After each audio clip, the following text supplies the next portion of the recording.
Bonjour mes amis, eh bien cette fois-ci je suis de retour pour vous interpréter un extrait d'une pièce intitulée Dévastation de Dimitris Dimitriadis qui met en scène Agamemnon et sa famille qui doivent raconter leur histoire sur une scène de théâtre. Sauf que ça fait des années qu'ils interprètent la même, qui est quand même la grande tragédie grecque où toute la famille s'entretue positivement. Hein. Vous connaissez Agamemnon, Clytemnestre, je ne sais pas si ça parle à quelqu'un, à certains, mais bon, voilà.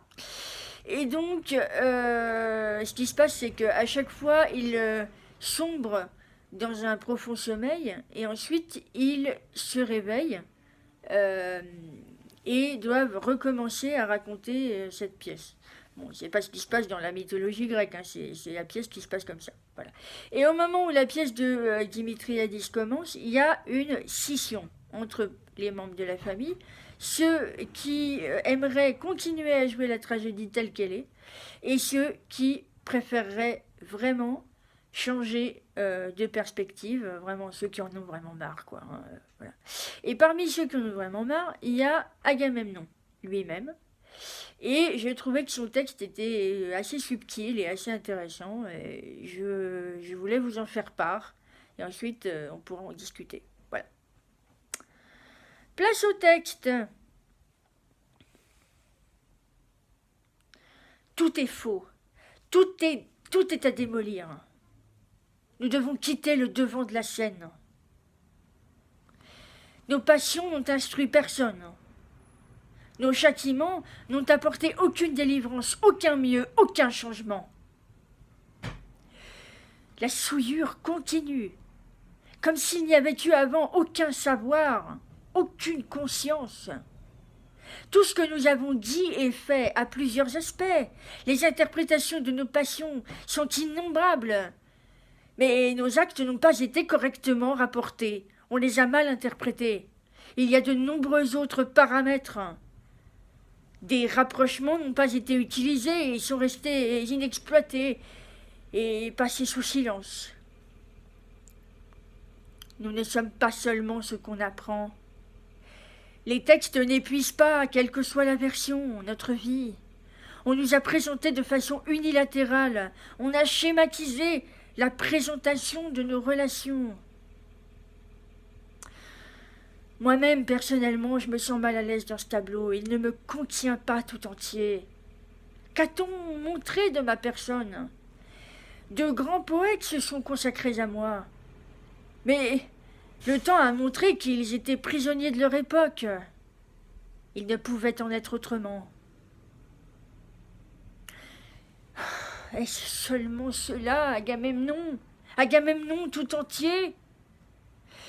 J'ai le sentiment d'une injustice. Je suis capable de choses dont nul n'a pu imaginer que je pourrais les accomplir.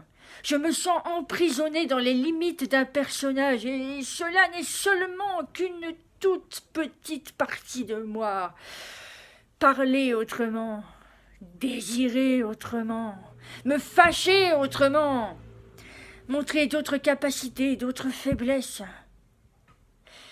explorer des régions qui se cachent en moi, dévoiler tous mes aspects, mes contradictions, plus dur, plus doux, plus abject, plus avide, plus sensible, plus divin, voyou, voleur, vicieux, ce que les autres sont à eux tous, montrer que moi, je le suis à moi seul.